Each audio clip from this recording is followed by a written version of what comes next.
And hello YouTube, and welcome back to another episode of The Zone TV Movie Entertainment with me, your host Jonathan, once again bringing you my thoughts and review for the brand new Sandra Bullock film, The Lost City, starring Sandra Bullock, Channing Tatum, and Daniel Radcliffe as well.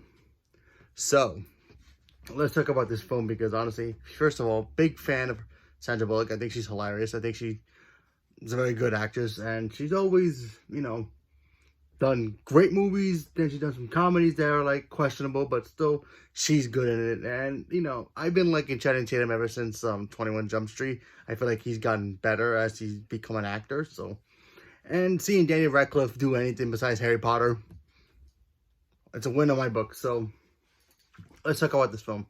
So in this film, you have Sandra Bullock, who's like this romance novelist. And, she's getting ready to do a book tour for her final book. She has Channing Tatum's character, who's like the cover model. He's like the Fabio of all her book covers or whatever.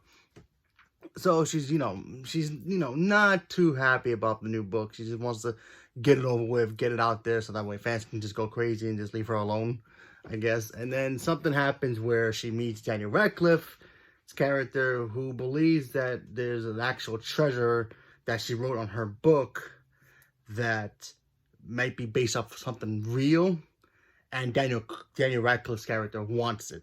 So he kidnaps her, and he's like, hey, listen, you might be the only person who can help me find out the actual clues to where this treasure is from, certain, things in your book. So he gets her, and then we get this whole story about Channing Tatum's character trying to rescue her, and they get lost in the jungle, and then they try to survive and try not to get killed by Daniel Radcliffe.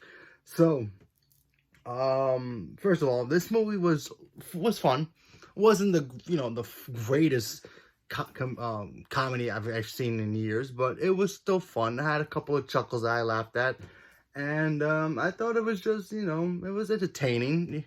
I mean, the logic of this film makes no sense because, I'll spoil one thing. There's a moment here where apparently they talk about Sandra Bullock's character's husband, who was an archaeologist, and he, would explore, mystical ancient things, and then he supposedly passed away, and she's just writing books based off, knowledge like that. So I feel like, okay, that makes sense, but why would she have any knowledge or any archaeological information about certain things that had nothing to do with her? She's just the author of a book. So that logic to me made no sense, but you know what, I let it slide because it is Sandra Bullock and I really like her a lot. So, and you know what, I thought it was a little fun, charming, funny. Daniel Radcliffe played a cool, the typical, mustache twirling villain, as you would see in those little cheesy 90s movies. He did a good job. I actually kind of like him playing a villain. I thought he did a really good job. I thought he wasn't intimidating. He was just that guy who has all the money, who can buy all the big intimidating, thugs if he wanted to, and have them do all the dirty work while he takes all the credit, sure. But, he did a fine job, and I thought it was fun. And, of course, Channing Tatum, like I said, since 21 Jump Street, I thought he got better with his comedy. No difference here. He was hilarious in here. I wasn't like, on the floor or anything with the jokes, but it was still funny enough to me, hold my guts, but, it was still funny. So I still enjoyed it for what it was, and it was a fun little film. And if you want to give it a shot, give it a shot. It's not, like I said, it's not going to win any Oscars for best comedy of the year or anything like that, but it was just a nice little film. Nothing too like, okay, why does that make no sense? Why does that make sense? Kind of situation, but it was just fun. I enjoyed it. So, like I said, give it a shot. Check it out. I mean, the chemistry between Channing Tatum and Sandra Bullock was great. Daniel Radcliffe, he wasn't in as much, but when he does pop in, he kind of does his thing, and he does a really good job with it. So, I appreciated that. I thought that was cool. So, yeah, give it a shot.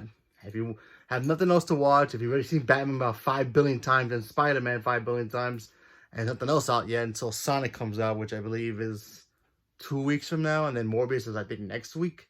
So, I mean, if you are interested in those films, if anything, but until then, give this movie a shot. Take a girl, have fun, enjoy. you know, grab a popcorn and just enjoy it.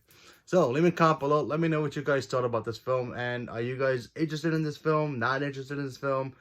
Are you guys just going to skip it and maybe wait till it comes out to home release? Leave me a comment below. Let me know. Thank you very much and have a good day.